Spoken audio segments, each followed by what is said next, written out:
Ready when you are, buddy.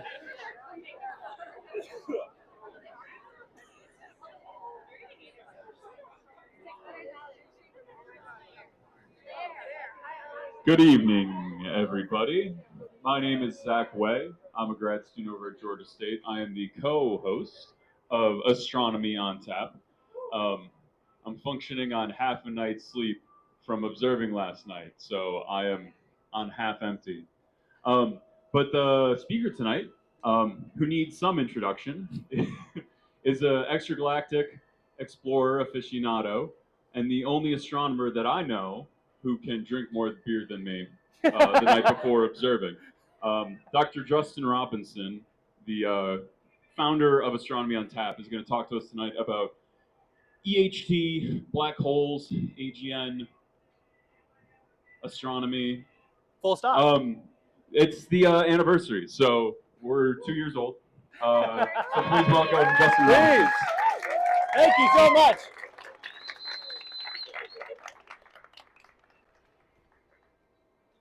We're 2 years old. So I just want to take a moment. Okay. When I was a small wee boy, knew nothing, but I liked black holes. And so I went to my Algebra 1 teacher in freshman year of high school and I said, black holes. And she goes, physics then. And I go, no. And then in my junior year, she goes, hey, what's up? And I'm like, black holes. And she goes, physics. I'm like, no. And she goes, you can't study this stuff if you don't go into physics. And I said, fine. It's here. So the entire reason why I put myself through the joys and wonder of physics is all because of that. And also, I've gotten my degrees, I've published papers, I've worked with amazing people. I love doing that stuff, but it doesn't match how much I just love talking about. Are there any children here? I don't mind. I love talking about cool shit with cool people. And not only have I gotten to do that somehow, not only are people interested in it somehow, but you've been coming long enough for us to do it for 2 years, and we're still doing it. So thank you so much, everybody. Thank you so much. Like, Atlanta didn't have this 2 years ago, and this place, we have been going to Three Taverns since I first started grad school, which was 2017. I graduated in 2022.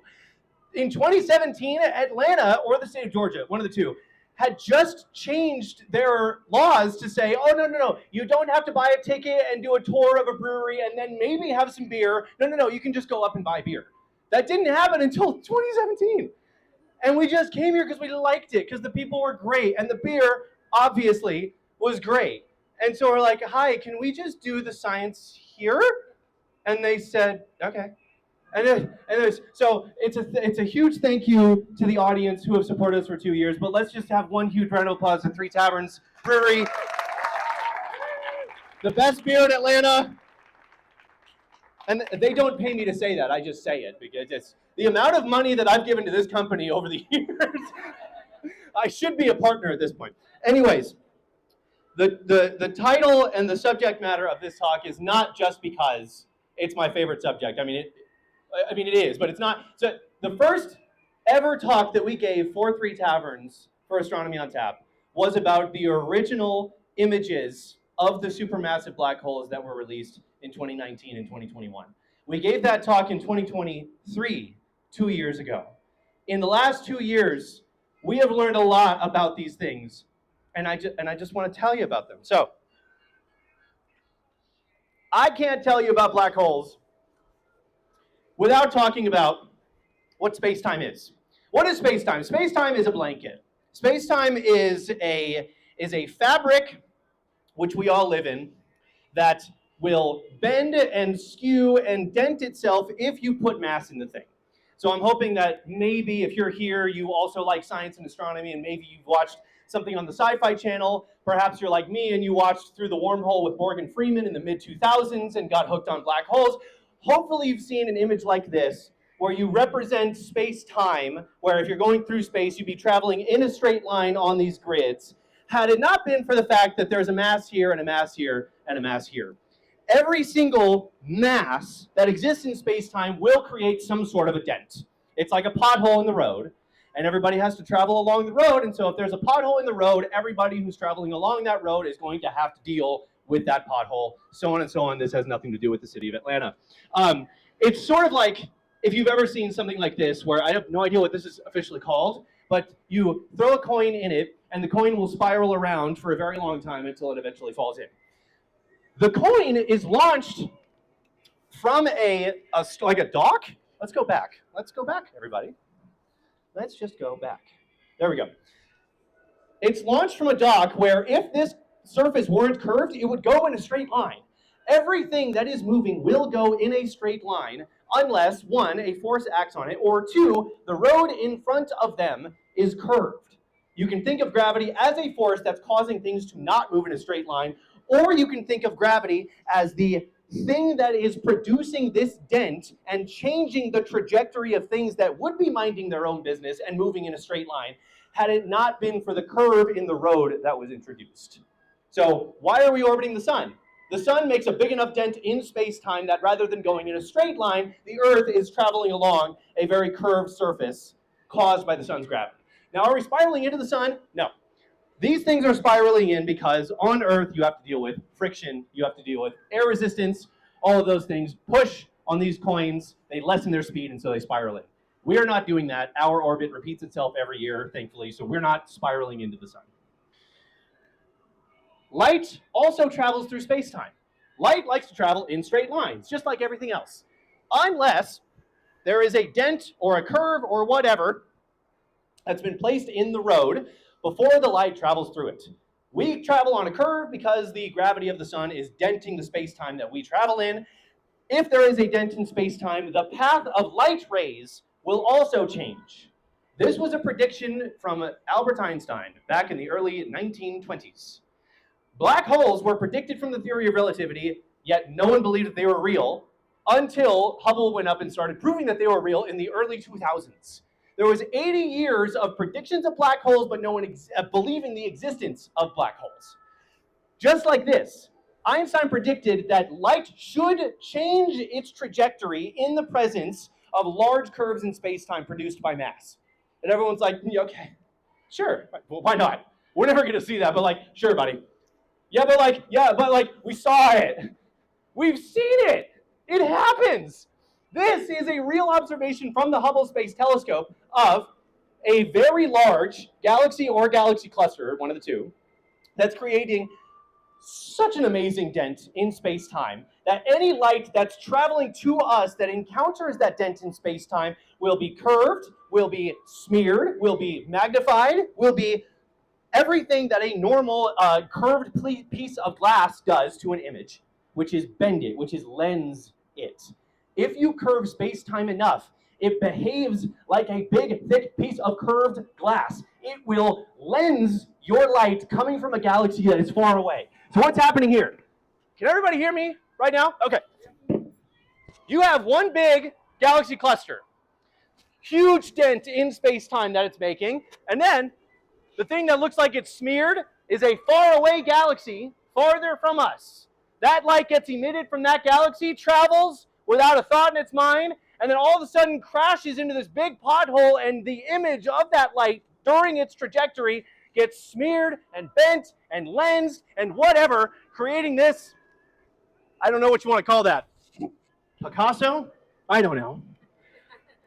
Hubble has seen that for years. And then we sent up another telescope in space that was launched literally on Christmas Day in 2021. Thank God, because we spent $10 billion of your taxpayer money on it. James Webb, the James Webb Space Telescope, has also seen the same thing. Unbelievable lensing caused by extreme gravitational fields of extremely massive and dense things. That does not happen unless you have an extreme amount of mass curving space-time to such a stupid extent that you get smearing and blending and lensing exactly like the friend that we all have who has, glasses that are so heavy that they've made a permanent indent in their nose. You know what I'm talking about? It's the same kind of thing. It's the same kind of thing. All that to say, black holes are the most extreme case of bending and smearing and lensing space-time. How does that work? You need mass to create gravity. Gravity bends space-time. So what's special about black holes? Is it their gravity? No. If you learned one thing from this talk, and only one thing, not even from this talk, if you take one thing away from the sounds that come out of my face until I die, black holes do not suck. They don't. It's just gravity. It's just gravity. They are not cosmic vacuum cleaners. They are just bigger, heavier versions of the sun. What does the sun do? It makes us orbit. What would a black hole do? It would make us orbit. That's about it. So how do you create something that earns the classification of a black hole? The answer is make the gravity really big. What's the most common way to do that? Well, take whatever mass that you're able to collect in the universe and then just squish it down as much as you can. If you keep the same mass, like I'm going to start with this blob. This blob is made of something. I don't know what it is, but it's my favorite color. It looks very nice. This thing is made of some mass. I am going to screw with this thing until I can create a black hole. I am not going to change its mass at all. The total number of particles that make up this thing that I spent so much time making, it's not going to change. The only thing I'm going to change is the volume that this thing takes up. I'm going to shrink it. If I keep the mass the same but shrink the volume, I increase the density. If density goes up, the gravitational pull goes up. If the gravitational pull goes up, it is harder for things to get away from the gravitational pull before being pulled back down. We know this because anything that we've sent out into space, any rocket, any satellite, any rover, any lander, any astronaut, will have to travel at a fast enough speed so that the rocket and the people aren't pulled back down. How fast is that for the Earth? It's something like 20,000 miles per hour, something like that. If we're being very general. I'm an extragalactic astronomer. We're very, very general with things. If you're traveling slower than that speed, you get pulled back down. If you're traveling faster than that speed, you don't have a problem. You get to go away. So let this little arrow represent the escape velocity from this blob of mass. This blob of mass is not very heavy. It is very large. It doesn't have a large gravitational pull, and so the escape velocity is not very large.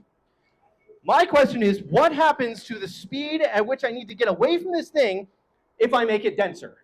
If I make it denser, the gravitational pull goes up. If the gravitational pull goes up, I have to work harder to get away. And so if it condenses, the escape velocity goes up. That little arrow, where if it gets longer, it represents the escape velocity getting longer. I probably should have said that. The longer it gets, the more the escape velocity is. And so if I were able to shrink this more, the escape velocity gets larger. And if I were to compress this more, the escape velocity would get larger and larger and larger and so on. And so on. So my question is, what if I was able to do this indefinitely? What if I were just able to compress this and compress this and compress this and compress this? Well, the escape velocity just keeps going up. The fun thing is taking this out to its really funny extremes. Because the fastest thing in the universe, if Albert Einstein is right about everything that he said about the universe, chances are he is. We haven't found a way to prove him wrong yet. But the speed of light is the fastest that anything is capable of moving in the universe. No matter where you are or how fast you're moving, the speed of light is the fastest thing that can move. So if you keep compressing this thing, you might make the escape velocity get so close to the speed of light that the gravitational pull of this thing would be enough for light to not have a sufficient velocity to get away. I'm trying to provide as much context without saying the one sentence that I've read time and time and time again that irritates me because it's not specific and no one who's a scientist will understand it. They're like, the gravity of black hole is strong, so strong, not even light can escape. They use the same words. It's the same sentence every single time, no matter where I read this. What does that mean? It means that this thing has a gravitational pull that will require some momentum to get away. What is that momentum? And is it equal to, greater than, or less than the speed of light? If it's greater than the speed of light, the gravitational pull is too strong, not even the momentum of photons are able to rocket themselves away from this thing. But a very important thing to keep in mind is Where did all of that mass go? It's all there. I mean, in a point that's infinitesimally small, I can't show you the point because if I showed you the point, it'd be too big to represent what it really is.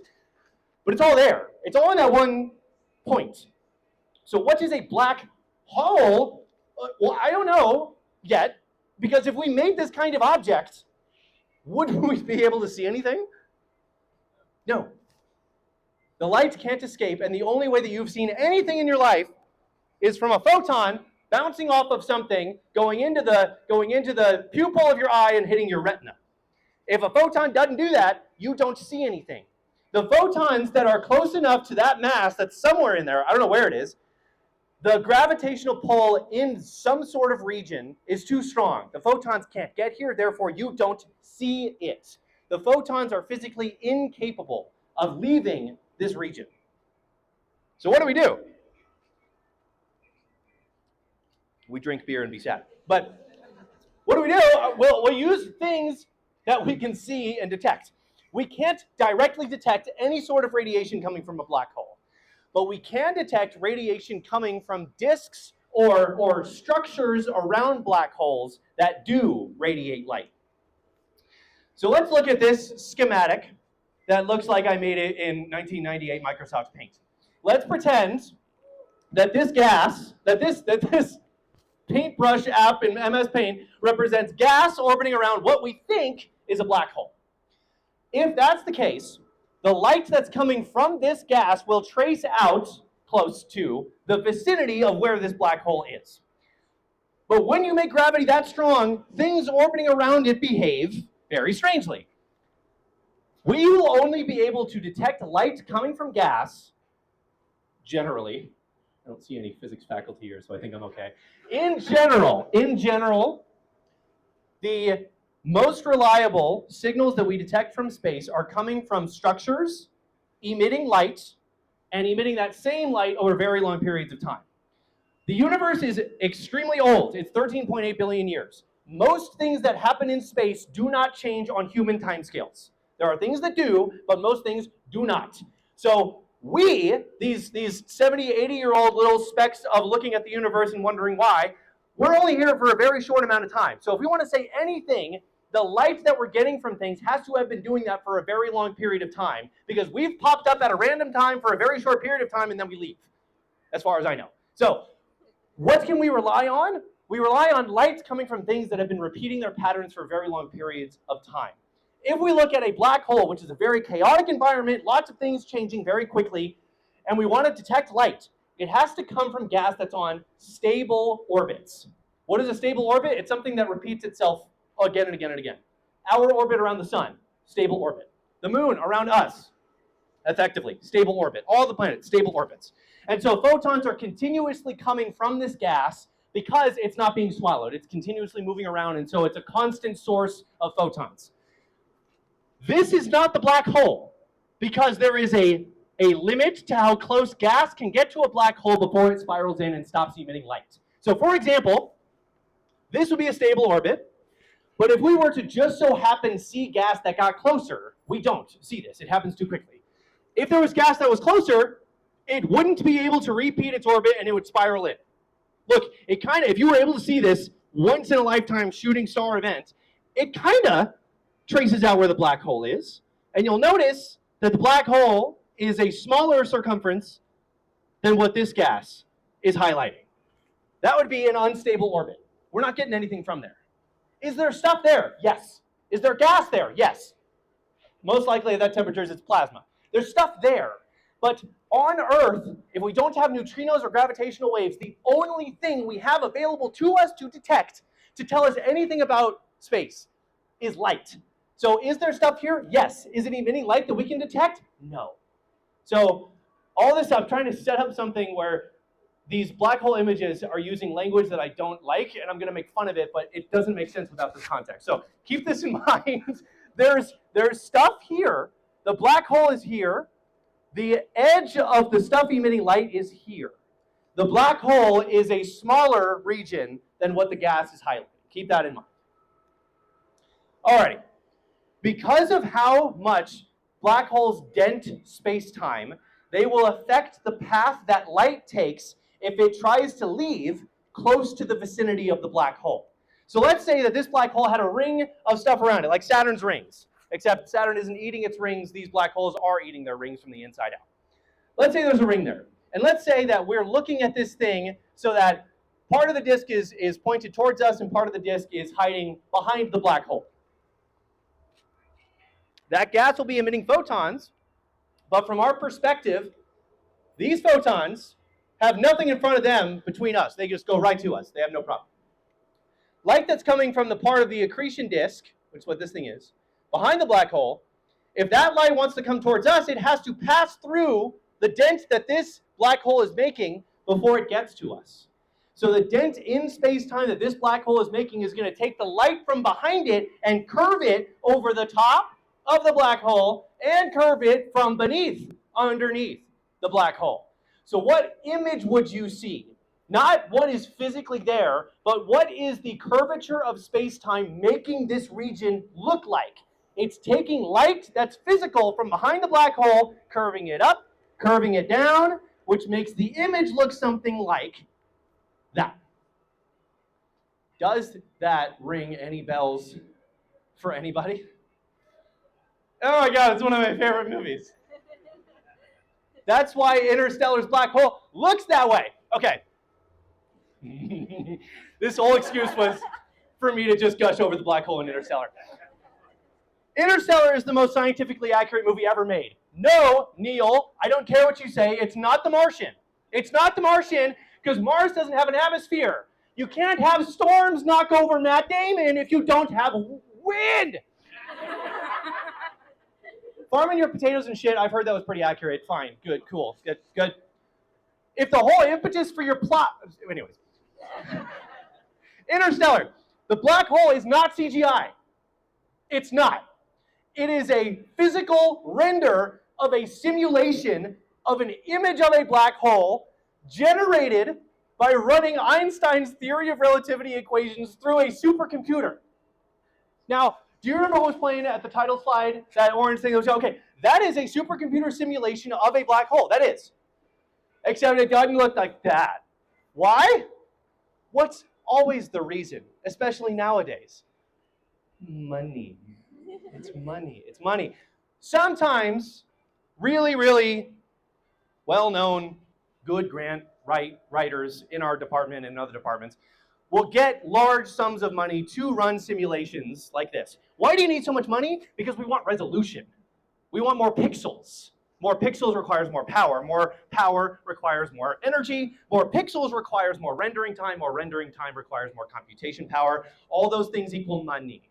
So, Christopher Nolan, the director of Interstellar, doesn't know any of this.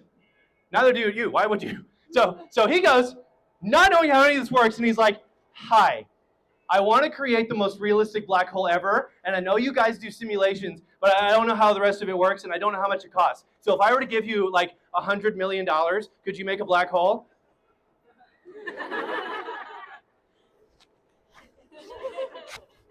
Okay. Let's talk about it. Neither wormholes nor black holes have been depicted in any Hollywood movie in the way that they actually would appear. This is the first time the depiction began with Einstein's general relativity equation.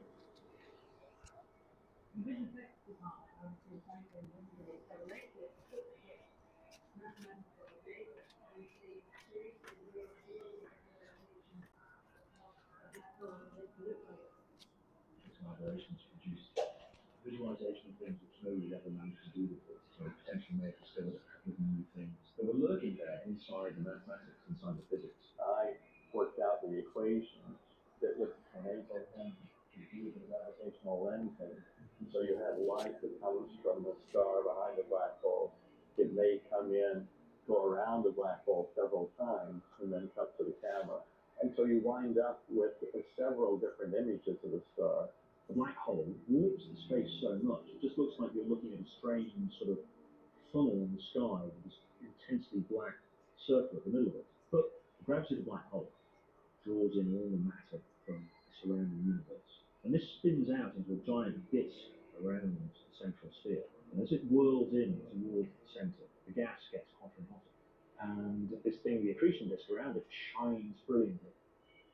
And then we found that if you then render this whole thing, you visualize it all through this extraordinary gravitational lens, the gravity twists this glowing disk of gas into weird shapes. You get this extraordinary sort of rainbow of fire across the top of the black hole. And I saw this disk wrap up over the black hole and under the black hole. I've known it intellectually, but knowing it intellectually is completely different than seeing it, than feeling it. Fine, let's just watch it. Let's just watch it.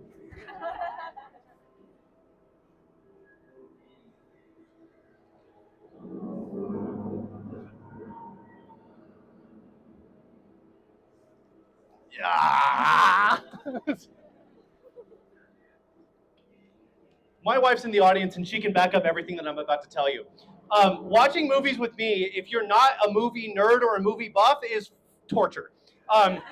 So when this came out, I went to see this by myself in the IMAX because I know that anybody who was sitting next to me would have their experience ruined. Oh my God, this was so cool. This black hole is a simulation, is a high-resolution hydrodynamic simulation of matter and light as it behaves around a supermassive black hole.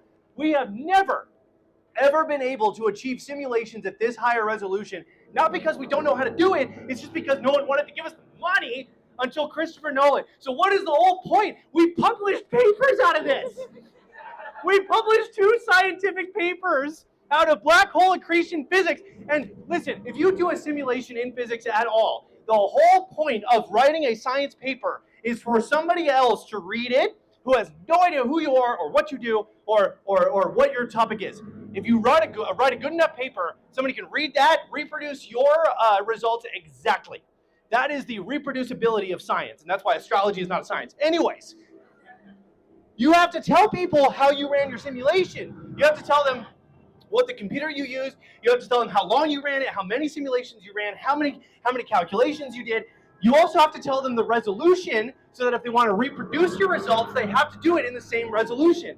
How do you communicate that something from a Hollywood movie was at a they use the word IMAX. They use, where is it? IMAX quality smoothness.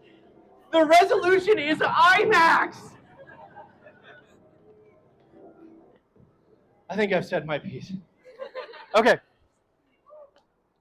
Black holes, are we good? What happened? I think we're fine. No, we're fine. I just don't want you to trip. Nothing you can do will stop me from tripping over myself.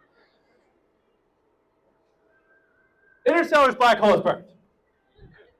When you have, so back into reality land, when you have things moving around black holes, it's not that they are sucking those things, it's just that the gravitational pull is so strong and therefore they're being pulled harder and therefore they're moving faster.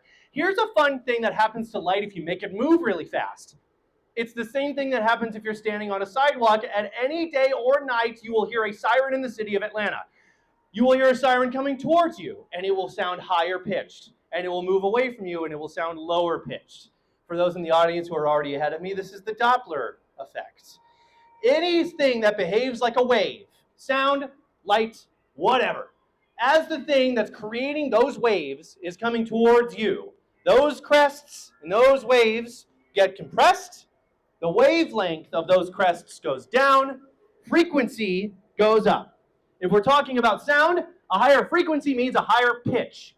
Not only does a siren sound louder when it's coming towards you because it's closer, it will sound higher pitched because the sound waves are being Doppler shifted to a higher frequency. And the opposite effect is happening as it goes away from you. Light behaves like a wave as well. Therefore, the things that happen to waves when they're moving also happen to light. So when something that is emitting light is coming towards you, the crests shorten. The frequency goes up, the wavelength shortens. If you start from green and you shorten the wavelength, you get blue. And if you elongate the wavelength, you get red. Waves of light propagating towards you as the thing is moving towards you will be uniformly shifted towards bluer colors. And anything that's moving away from you will be uniformly shifted towards redder colors. We get the same effect with anything that's rotating, because if this disk is rotating, that means, if this is the direction of rotation, that means that one side of the disk is always appearing as though it's moving towards you, and the other half of the disk is looking like it's moving away from you.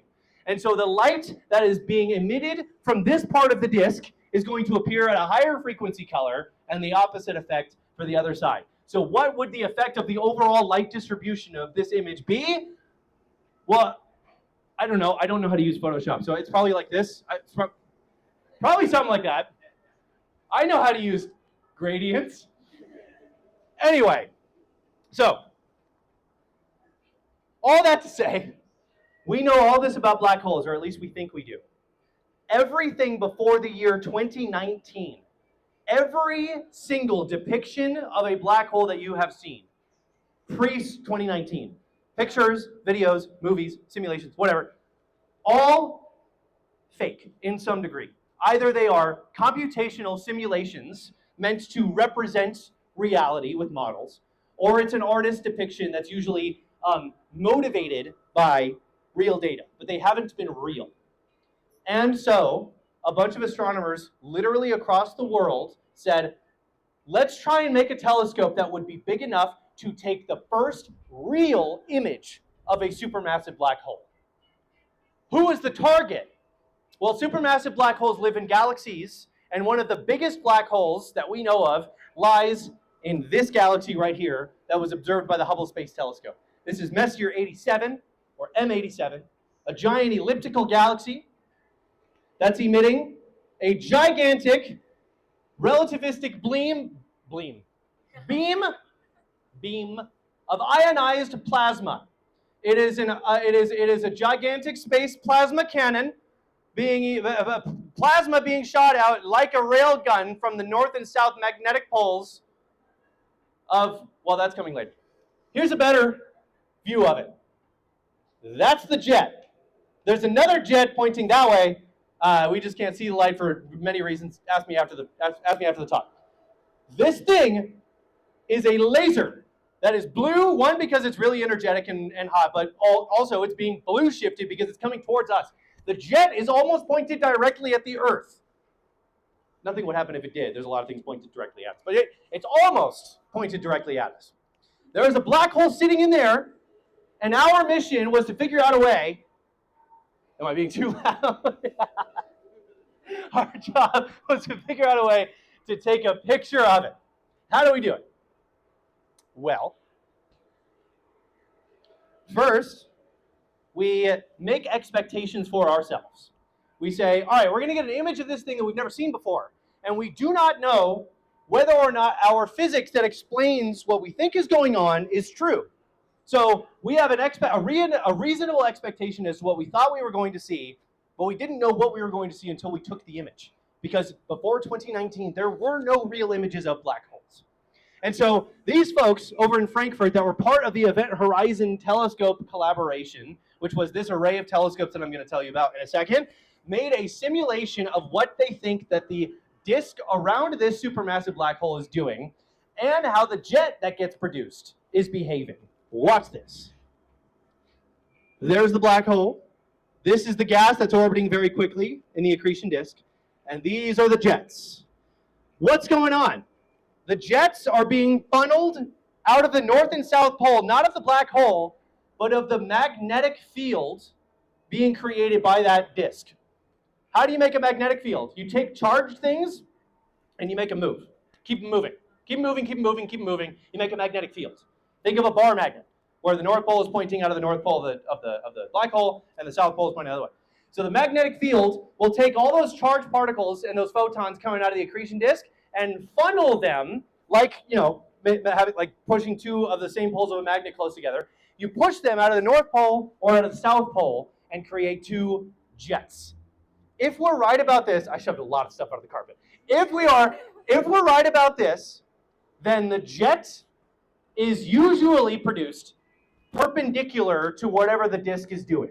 So if the disk is like this, the jet will be like this. If the disk is like this, the jet will be like this. We are not taking a picture of the black hole. The black hole doesn't emit light. The black hole doesn't reflect light. The black hole doesn't radiate light. What we're relying on is that the black hole has an accretion disk, because we saw the jet. I just showed it to you. You can't get a jet, we think, without an accretion disk, and we're relying on the existence of the accretion disk to give us light to take a picture of in the first place. Does that make sense to everybody? And so this simulation, this is still a simulation, this is what these folks who ran the simulation think the telescopes that belong to the Event Horizon Telescope would see before they made their observations. So what's the telescope and what did they see? First off, the interstellar black hole doesn't look like this. The interstellar black hole, its disk cuts across the equator of the black hole, and then you get all the lensing effects. This doesn't have what Kip Thorne calls a crossbar. What's going on? Perspective. Watch this. I'm going to take this disk, and all I'm going to do is I'm going to tilt it like this. And I want to see what happens to the image that's created if I start putting stuff that belongs to the disk behind the black hole. Watch this.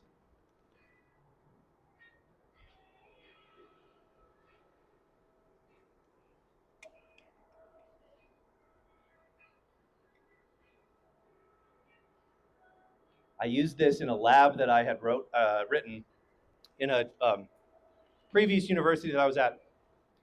And the question was, watch this, and then tell me what you think is happening based off of whatever else you did in the lab. This lab was 9:30 in the morning. And I had walked past this student, and whatever that they were doing before class was pungent. So I was like, you gotta watch this video, and they're like, I don't know how to get to the page. And I'm like, you're clearly struggling, I get it. Let me bring it up for you. And so I played it, and then I walked away. 10 minutes later, I come back to this student, and they're staring at the same thing going. So, what is the Event Horizon Telescope?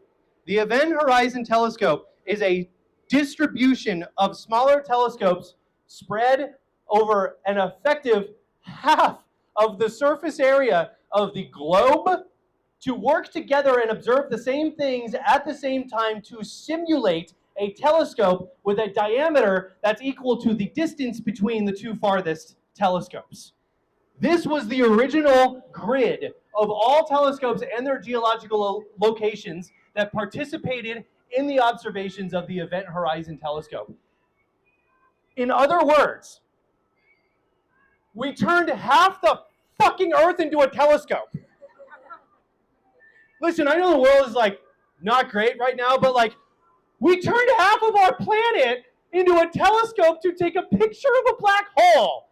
At least a couple years ago, I guess. Maybe we need to do it again. Maybe we need a, I don't know. So the good thing about having an array of telescopes on the Earth is that, one, different distances between telescopes will give you different sized telescopes, and the bigger the telescope you have, the higher the resolution that you have, and so you get different telescopes that can see different sized things by using a grid, but also, and this is kind of fun, the Earth turns, which means that you get different telescopes that are able to look at the same object depending on the time of day and the time of year that you want to look at this thing. And so depending on the time of day, we'll get Hawaii making an observation, and then we'll get the South Pole Telescope making an observation. We'll get stuff in Chile making an observation. All of those things that are later combined into one observation that was taken at the same time. We just got to add a little extra work because we're literally in multiple geographic locations at different altitudes with different weather conditions. I just like talking about this. Props goes to the people who have to deal with this. Oh my God. This is what the telescope sees. Every time you see a line, it's a new telescope being formed. You get different grids of telescopes connected by different observatories around the world as the Earth turns. It sounds fake when I say it like this. Like I know all these things intuitively, but to say them all condensed, it sounds like I'm making things up. It really does. What did it see? Over the course of a few weeks, from like March to April of 2017, which was a couple of months before I got to grad school, which is weird. The hard thing of having telescopes in different locations around the world is that different parts of the world have different weather, and they have different rain, they have different clouds. So the chances of like 4 or 5 different observatories across the Earth having ideal observing conditions is extremely rare. But it happened. When did it happen? A few weeks in April, I'm pretty sure, of 2017. This is image after image after image of a few days worth of observing the accretion disk around a supermassive black hole at the heart of Messier 87 that's about 50 million light years away from us. This is a movie of the evolution of a disk of plasma orbiting around a black hole at fractions of the speed of light. I'm very pessimistic when it comes to humans. But humans did that, and I don't know how to do that. And so humans are pretty cool for doing that. What image did you see when this first came out in 2019? What you saw was a representative snapshot, because these things change on very short timescales. They're very chaotic environments. The image that you saw was an average of a few weeks of the behavior of this disk all merged into one image. What does that image look like? The famous fuzzy orange donut. If you ask me, this is one of the greatest achievements of humankind, and I'll put it up with the moon landing. Yes, I believe we landed on the moon at least once. At least once we did. I don't know about the other, at least once. Now, I've dabbled in black hole science. And so I've been privileged with seeing a higher resolution version of this image. But you all have to promise me that you won't talk about it. Otherwise, we'll have to kill you. Here's the high resolution image. Is Wei Chun here? The amount of mileage that I've gotten out of this image. There's a research scientist at our department at Georgia State University. He's awesome. He made this a couple of years ago. How far away is this thing, and why did we need a telescope as big as the Earth? Well, watch.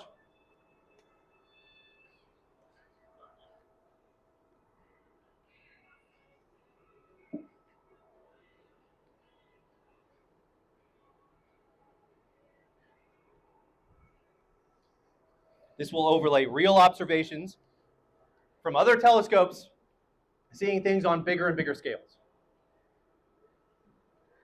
There's our galaxy. There's the jet.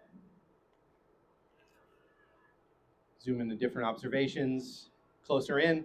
These are real. That's real. I think we're in X-rays now.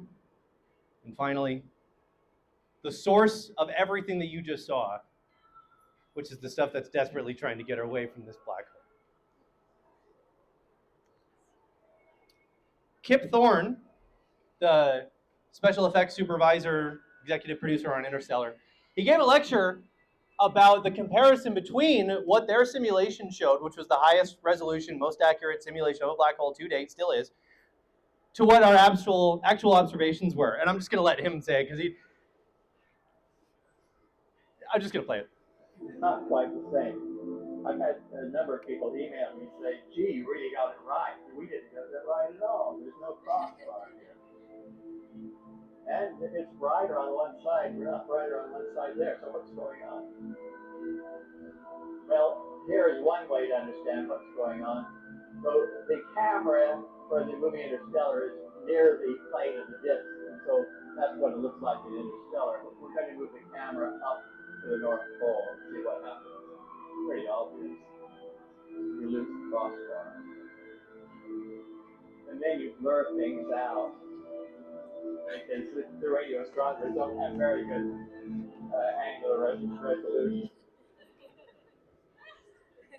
I aim for that level of shit-eating grin that he has on his face Real quick though, why do we have a brighter thing than this? Yes, it's mostly because of resolution, but it's also because of the Doppler shifting. This part of the disk, this disk is face on. It's not edge on like the interstellar disk. And so if it was perfectly face on, if all the rotation was this way, we wouldn't get any Doppler shifting. Everything would look like the same orange shade. The accretion disk at this moment of observation was tilted ever so slightly this way, and so it was rotating this way, and so the bottom of the disk was ever so slightly blue shifted towards us, and so it gets a higher frequency color. Also, this central indentation, which, give me just 1 second.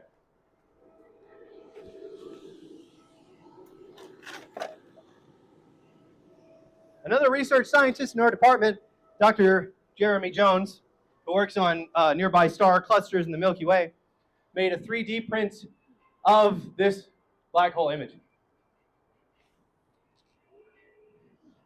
Where's the camera? There we go. Do we want to pass that around in case anybody wants to see it? The higher I would like it back, please, though, so anybody can see it. The higher points on it are points that either have more flux or are more blue shifted.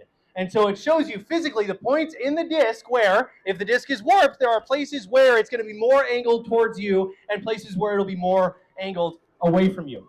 This central depression, this is not the black hole, because this light, any light that you see in this image, is coming from gas in stable orbits. We don't see the light coming from gas in unstable orbits that's like somewhere around here. The black hole is in here. It's just smaller than the central depression. And that's just because photons can only get so close to where they'll spiral in and not radiate away anymore. So there's still stuff there, it's just we don't detect the light. What have the general populace and people writing articles that are not scientific, how have they described this? They've described it as the shadow of the black hole. That doesn't make any sense to me. Those things, shadow? You want to use the word shadow with something that doesn't reflect or emit light. You really want to go, you want to uncover that Pandora's box right there? Really?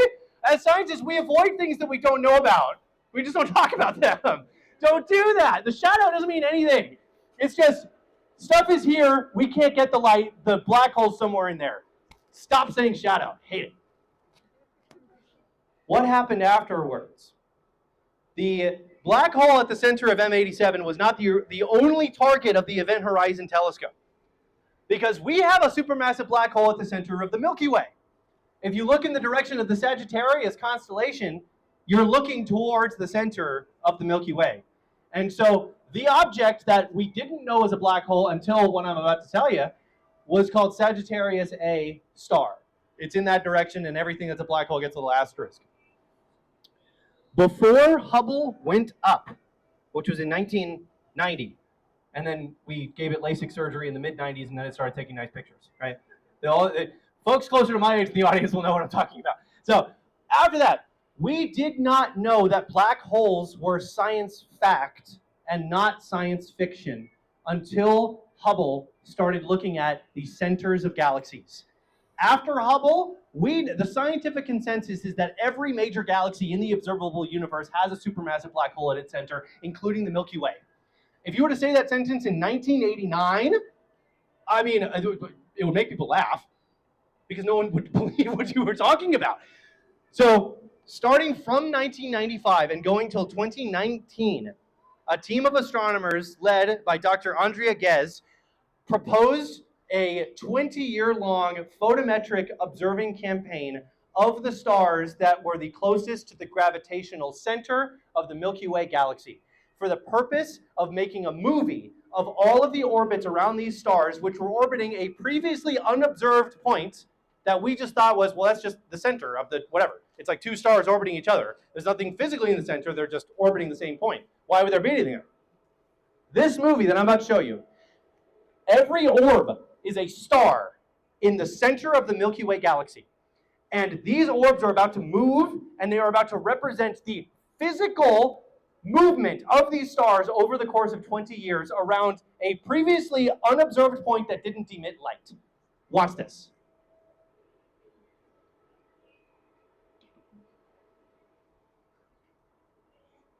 These are stars. 27,000, 27?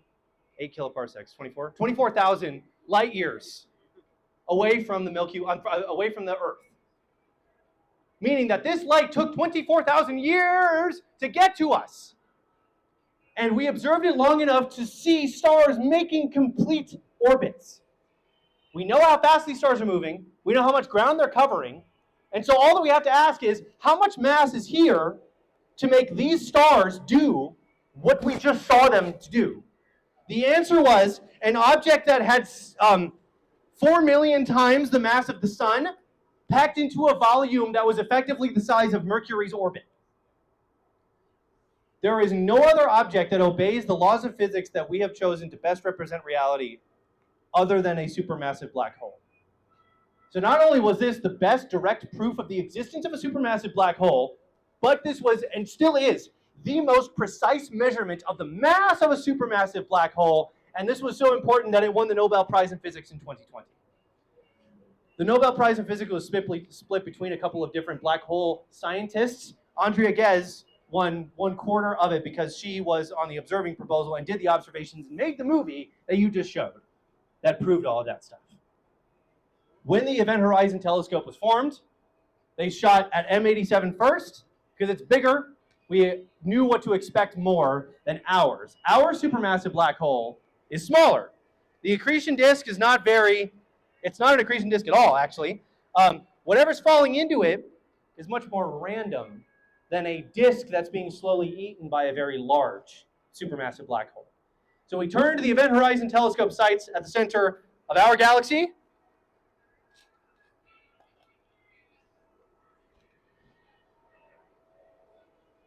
And just like always, we want to set expectations for ourselves. What do we expect a black hole that we know the mass of, because we just measured it, what do we expect it to do with matter around it? This is light being emitted from radio photons. This is microwave. This is infrared. And this is X-ray. These are all simulated black holes. And this is what stuff is doing and what kind of light it's emitting as it's doing that. What is it doing? Well, scientifically, it looks like a twister, I suppose. Lots of things orbiting very quickly, but not as quickly as around a more massive supermassive black hole. And so these things are much more, I guess, relaxed, if you want to call them that, but much more stochastic, much more random. So what image did we get? Stuff around our black hole, Sagittarius A star, changes on much shorter timescales than M87 star. The stuff around M87 star will change on the scale of like weeks to months. And so giving you an image that's an average of a few weeks is basically like the same as you would see anytime during that month. Here, we expect stuff to change on the scale of minutes. So what does an average image of stuff around this black hole look like if it changes that much, that quickly?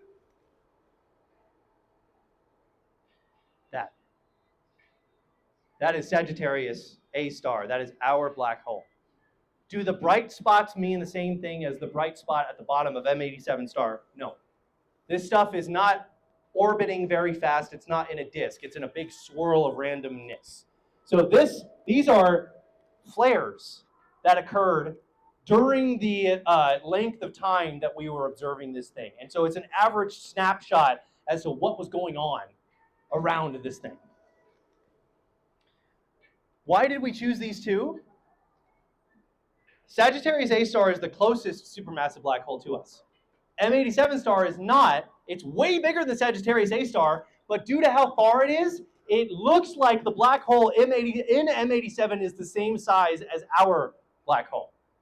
So what if we put them right next to each other?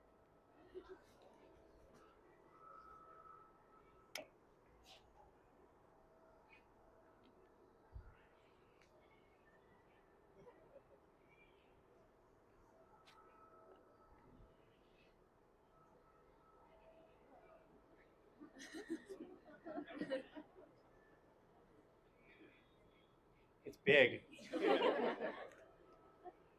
That's how big it is. Sagittarius A star is effectively not that much bigger than the sun in the grand scheme of things. M87 star is bigger than our solar system.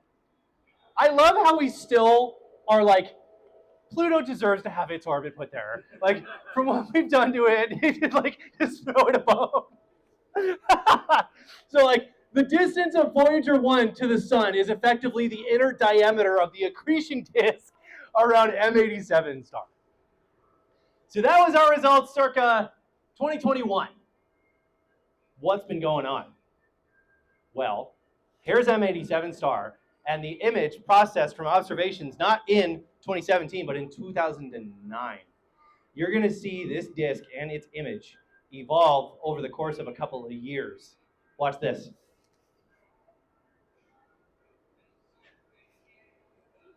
The disk is evolving.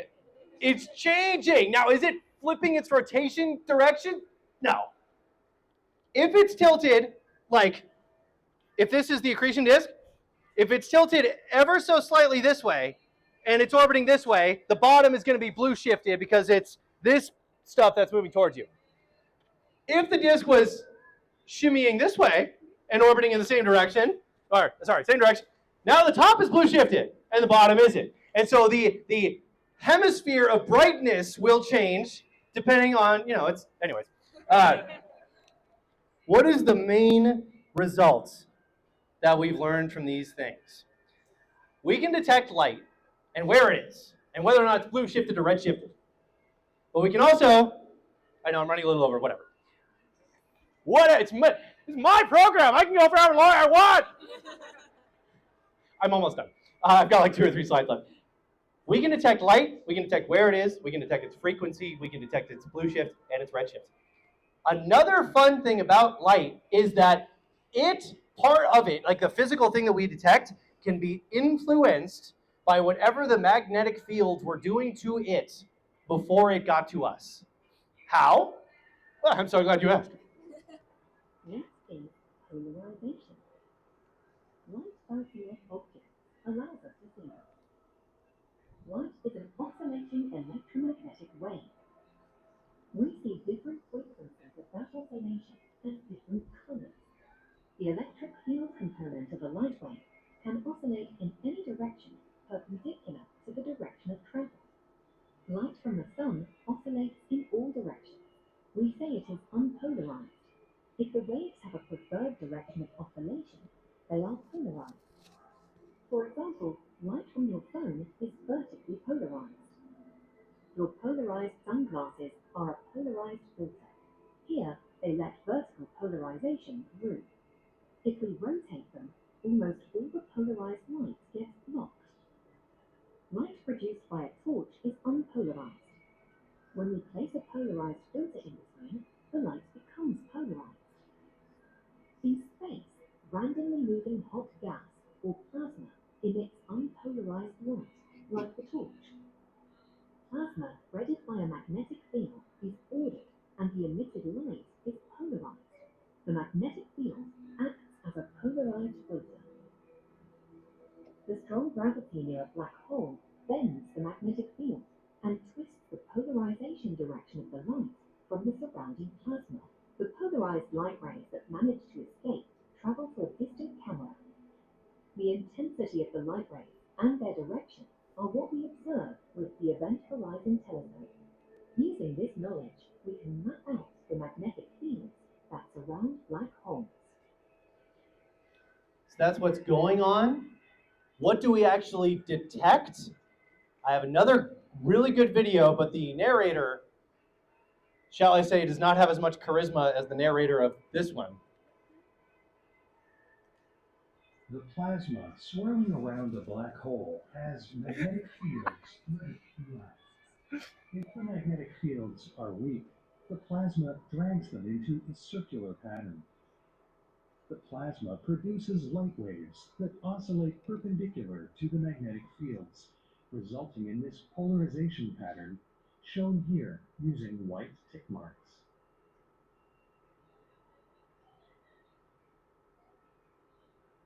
On the other hand, extremely strong magnetic fields resist the plasma's motion and straighten out like spokes on a wheel. When we produce a black hole image, the polarized light waves now exhibit a different pattern.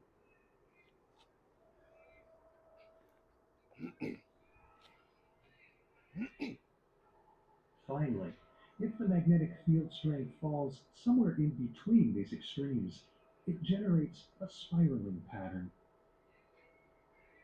While in reality, many factors might affect the polarization of light, this intermediate case roughly resembles the Event Horizon Telescope's observations. By analyzing these tick marks, we can learn about the geometry and strength of the mysterious magnetic fields that surround black holes. So let's overlay the polarization that we've detected on these supermassive black hole images and see what are the magnetic fields doing to this light that we detected.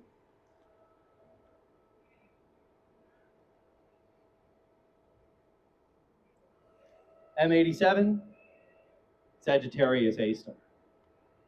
Same images, same accretion disks for the left, and same plasma that's there on the right that may not be in a disk, but that's still there moving around it. The direction of these streaks indicate where the light was nudged due to magnetic fields. And so it allows us to figure out what the magnetic field is doing because we see the effect that these magnetic fields have on the light that we detect. You've all hopefully seen this because the direction and streaks and whatever about these lines is exactly like seeing what happens to metal filings influenced by a horseshoe magnet.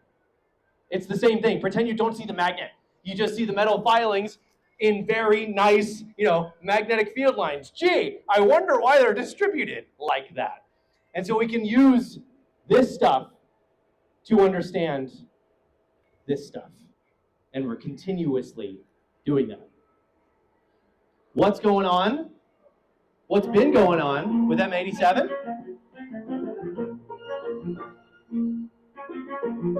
I know.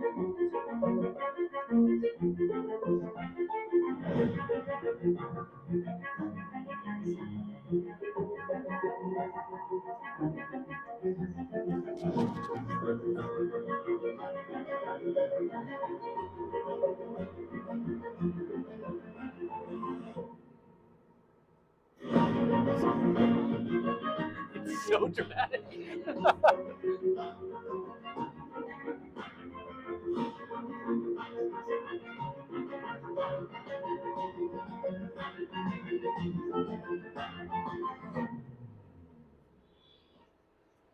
How about the other one? The same technique that we use to map out what the magnetic fields are doing to the accretion disk light, we do with the rest of the Milky Way's light. This is a panorama of the Milky Way. So imagine, point at the center of the Milky Way, and then with your phone do this. And so from here to here is from here to here, and then starting from here to here is from here to here. So 360-degree turn, and every single brush stroke is a direction of polarization caused by the magnetic fields of the entire Milky Way. And these same physics are what's governing the polarization that we're detecting in these accretion disks around these supermassive black holes. What's next? What's going on? Well, I guess I just have to talk about what's in this slide during our next anniversary, next October. What's going on? It wants to make movies. It wants to make more movies. The Event Horizon Telescope is still detecting data. And it's making movies of not just Sag A star, not just M87 star, but it's targeting merging black holes. And it wants to make movies of jets. It wants to make movies of jets being launched and jets blowing out of the galaxy and updates as to what the polarization of jets are. The Event Horizon Telescope has just gotten started, which means that we've just gotten started. So, with that, if you want to read what the next stages of the Event Horizon Telescope are, the paper is written with a general audience in mind. It's not digestible to the mass audiences, but if you want to see some very nice pictures and some words that may lead you to kind of understand where it's going, and then throw it into ChatGPT, look at this. Look at this citation. I recommend it. But in the meantime, thank you all so much for 2 years of us just nerding out and talking about cool things. And also a shameless plug, where's Sebas? We're good. One of our astrophysics PhD students that studies stars and planets is going to talk about the spookiest planets around other stars that we have ever detected next week, Thursday, from 8 to 9:30 p.m. at the original Parlour, the Decatur location of Three Taverns. Don't miss it. It's going to be awesome. I'll be more than happy to take your questions. Thank you, everybody.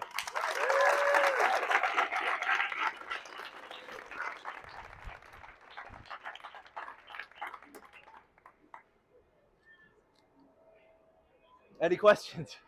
Yeah. What happened to the other jet? All right, good. What happened to the other jet? Why can't we see it? Okay, there's a couple of reasons. The other jet, it's there. Why can't we see it? We have to look through the entire galaxy to see it on the other side. And it's kind of like trying to see the sun on a cloudy day. Also, though, it depends on what you're using to look at the light. Do you want to use optical? All right. Well, the light from the jet better be still emitting in the optical. Is it? Probably not, because if it's pointing away from us, it's going to be redshifted so much that it stops emitting where we see it. It starts emitting in the infrared or whatever. Yeah.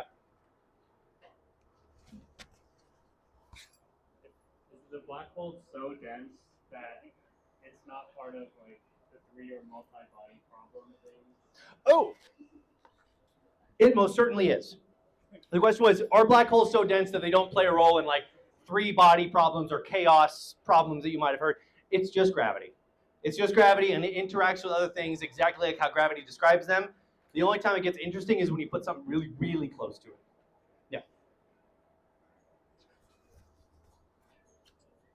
So is it true that Sagittarius star is almost starving in terms of how much gas is around it? Ooh. M87 has got a lot more gas in its galaxy, and so why are they so similar looking in their, look when they're so different in the feeding? That's such a good question. I actually had the same question so in 2021, the largest conference for astrophysics research in this country is called the American Astronomical Society, or the AAS, or as my wife likes to call it, the ASS. And they at the summer conference in 2021, they revealed that image of Sagittarius A star. And I asked them, oh my God, that disk looks to be in the same orientation as the disk in M87.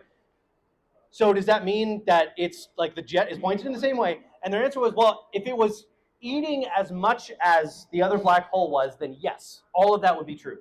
It's not. It used to be, though. We have lots of evidence that the black hole at the center of our Milky Way used to be eating a lot of stuff.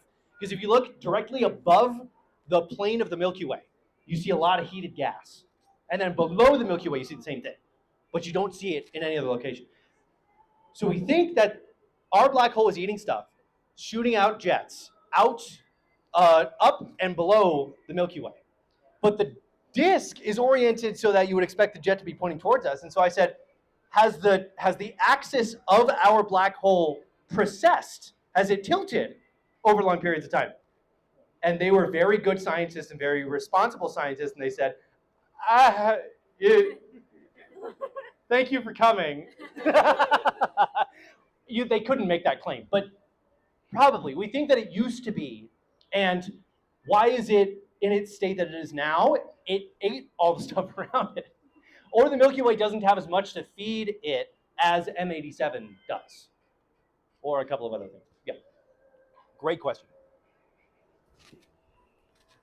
You mentioned that the stuff around Sagittarius star could be from flaring. Is that from magnetic reconnection similar to the sun or some other process?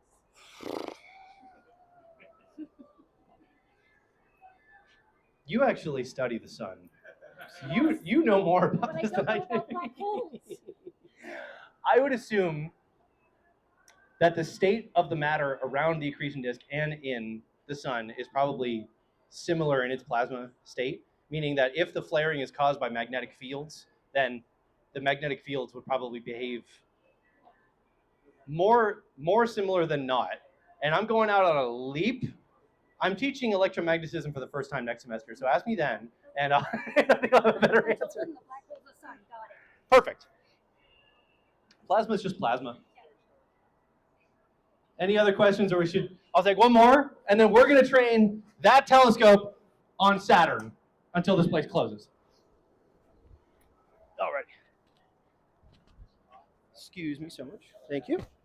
There you go. Do they use numerical relativity for the simulations around the Such a good question. The question was, these simulations, do they take into account what happens to light when it's moving at speeds that are addressed by the special theory of relativity, which is things that are moving close to the speed of light? Yeah. It's called Doppler boosting. If something's moving towards you, it's going to be Doppler shifted. If it's moving close to you at the speed of light, it beams towards you. It gets boosted with all its flux. So yes, that's all a special relativity consequence. Absolutely. I will be hanging around here. If you have more questions, just pull me aside. This is what I live for. Otherwise, I'll be trying to get Saturn in the telescope. So thank you all so much. Buy a beer, hang out. It's going to be fun. Thank you so much.